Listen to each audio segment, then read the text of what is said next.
আমাদের এই আয়োজনে একটা কমন প্রশ্ন থাকে। আমি কমন প্রশ্নটা আরো রাইট আমি আপনাকে দিয়ে প্রশ্নটা শুরু করতে চাই। আরশ, আর ইউ ফেমাস? আমি প্রিয় সবার, আমার দর্শকদের। Choose choose choose. আর কিছু অ্যাড করব শুধু, নাকি একটা শব্দ দিয়ে থাকবো? প্রিয় প্রিয় প্রিয়। Sunera? I think I am famous, না হলে আপনি আমাকে এই শোতে ডাকতেন না। You are. একটা ক্লারিফিকেশন আবার একটু দেই যে আমরা আমরা আমরা শুরুতে বলেছিলাম যে আমরা বিশ্বাস করতে চাই পৃথিবীর প্রত্যেকটি মানুষ আসলে অসাধারণ, অফ কোর্স, এবং সেই ফেমাসটা আমরা আসলে রূপক অর্থে বলি, মূলত হচ্ছে এটা রূপক একটা শব্দ। আমরা বিশ্বাস করতে চাই পৃথিবীর প্রত্যেকটা মানুষই আসলে ফেমাস, প্রত্যেকটা মানুষই যেহেতু অসাধারণ শুধুমাত্র তার কাজের কারণে, এটাই তাকে আসলে অসাধারণ করে তোলে।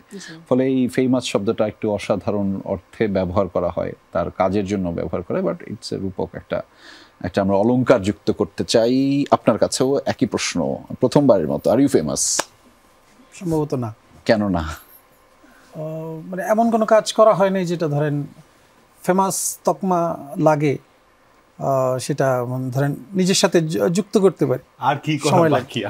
আমি এটা আসছিলাম পরবর্তী প্রশ্নে, যে কি কি করা বাকি, যে যার বই আসলে মানুষ লাইন ধরে ধরে কিনে রেখে, মানে কিনে, যার লেখা পড়ে মুগ্ধতা ছড়ায়, সোশ্যাল মিডিয়াতে সবাই কষ্টে বিরহ হয়ে আপনার লেখা মানে কি বলে এটা শেয়ার করে, লিখেন, তারপরে আরো বেশি কষ্ট পেলে মানুষজন গান শুনে, তখন কারণে অকারণেও বলে যে আচ্ছা ঠিক আছে, নানান ধরনের দুঃখ শেয়ার করে। আর কি কি বাকি আছে? চেষ্টা করতেছি, করি। আচ্ছা, তারপরে যে নাটকের কথা বা নির্মাণের কথা যদি বলি, সেটা তো এখন আরেক জন্মে তো বটেই, এই জন্মেও অনেক কিছু দেখে ফেললাম, তাই না? দেখলেন